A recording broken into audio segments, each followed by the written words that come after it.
So if you have 100 words on the page, ideally 3.5 times to 5 times that word should be on the page. Now do you see why I say never try and compete for more than 8 keywords per page? It's not worth it. You'll get lost. Next, I use this rule. This is my rule. Nobody else's, my rule. 351 words. 351. Google wants to know that you have valuable content. Google wants to know that your content's real. Google doesn't like blurbs. They treat those as doorway pages. Now, we've all seen websites that rank for some weird reason. They got a blurb, but yet they got 20 other things underneath it. So the reality is they didn't have a blurb. Try and stick to that number. The other thing is, this is a really good place to use your company name in your body content.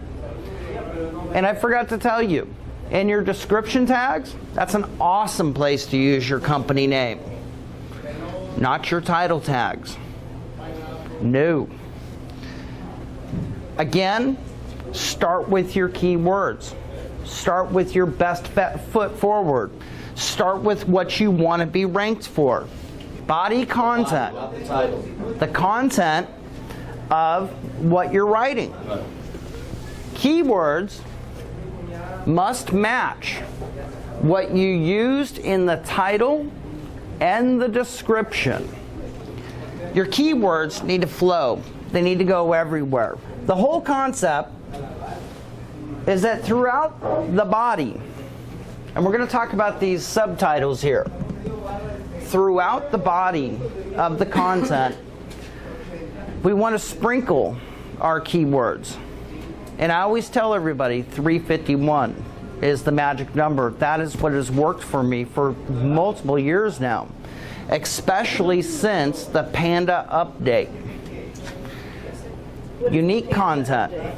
It's wiped out JCPenney, it wiped out everybody, it threw everybody. It was a Google update, right? It was a Google update that came in to get rid of unique content. Google it, read about it. It's a very lengthy subject. Pay attention to it. But if you do things correctly, you will not be affected by any of it. So I don't really go into explaining it because I know for certain if you'll follow these steps, you will do just great. You'll do awesome. Once again, Google likes images, even if they're ugly guys that are controlled by his wife. Google likes images that are optimized, just like she said back there. There's alt text to be used. Google likes things that are broken up, and we're going to look at this in just a second. Create good quality content. This, I would not call this content my best content. But what I would call it is enough content to rank. Let's say you got an 800 article word, or article, 800 words in an article. What would be the number one thing that would create value for you to do with those 800 words? What? Split it into 3 pages. That's correct. 2 pages. 351 minimum. Split that up. Part 1, part 2. You just created more content, you created more pages, you created more indexed content. Part 1, part 2 of my 5-part series. Good question, or good answer. Next, we've really got to talk about this. H tags. This is the Chinese language that you have to learn if you really want to get with Google, get with Bing, because they all still understand what an H tag is. An H tag stands for heading tag. An H1 would be heading 1 tag. An H2 tag would be heading 2 tag, and so forth all the way down. Your H1 tag, no more than 2 times on a page. Theoretically, it should only be used once. But every time you see me do a post, I will use it at the very top of the page and at the very bottom of the page. The experts say use it once. For some reason, I outrank the experts.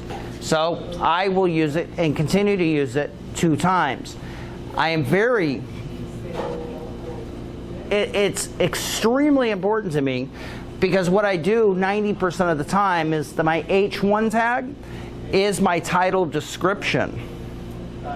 My title tag becomes my H1 tag. And I will use it at the very top of my article or my content, and at the very bottom of my post or my article.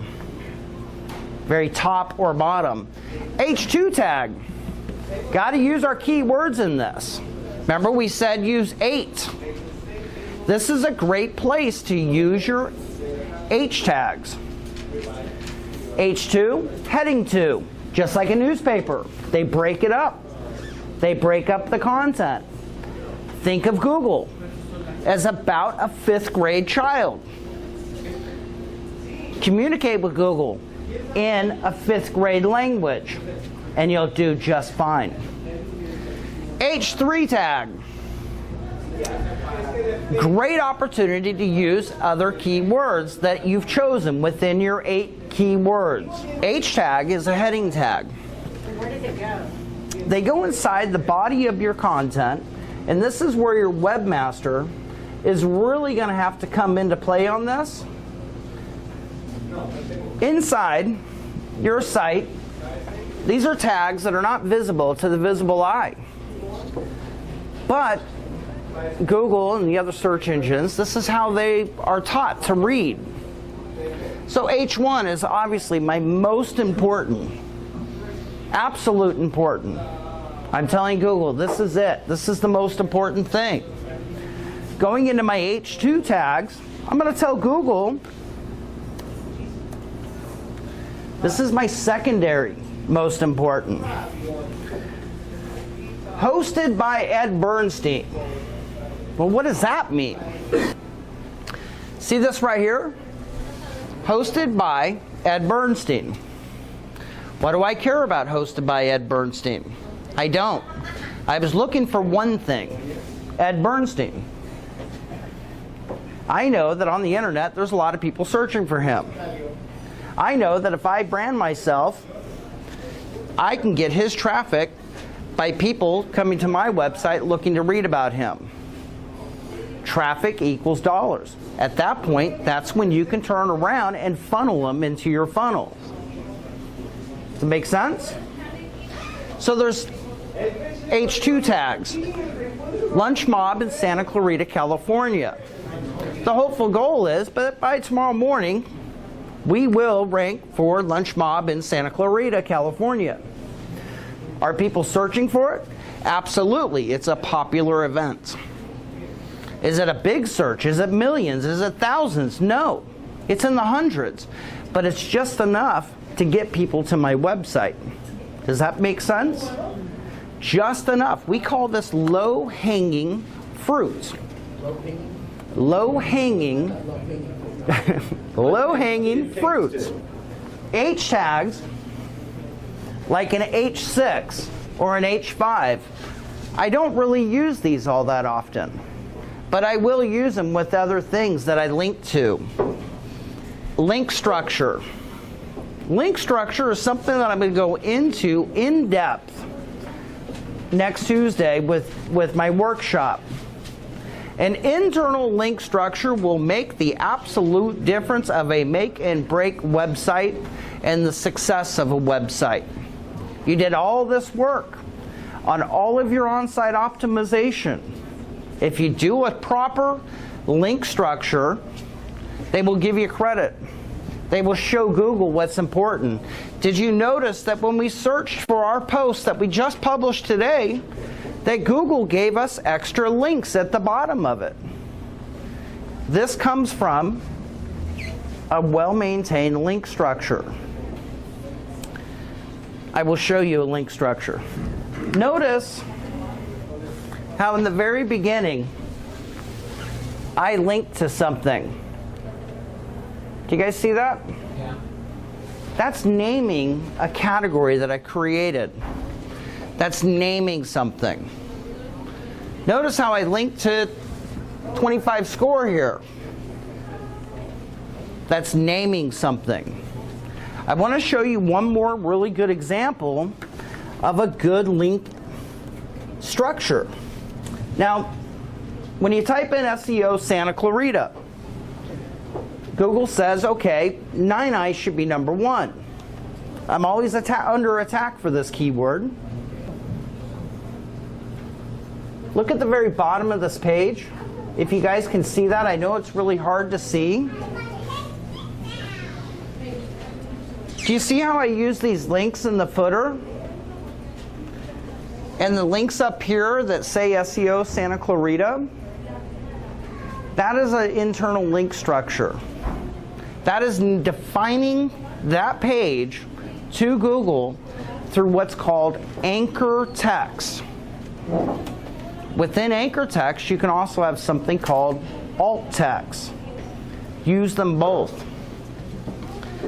Down here at the bottom of the page, all kinds of little links. Use those link structures correctly, and you'll crush it. There's a lot to this. And I invite every one of you to come out to the workshops on Tuesdays. You can meet some people. You can network. You better RSVP early. Last one sold out at 50 people. The price is really expensive. It's free. Come out, educate yourself. I want you to understand one thing too, and most importantly, that stupid question that you're sitting on, that you're afraid to ask because you think the person next to you is going to laugh at you, that person wants to know the answer as well. Folks, I want to thank you for coming out, and I hope I'll be able to see you at the workshops in the future. Thank you.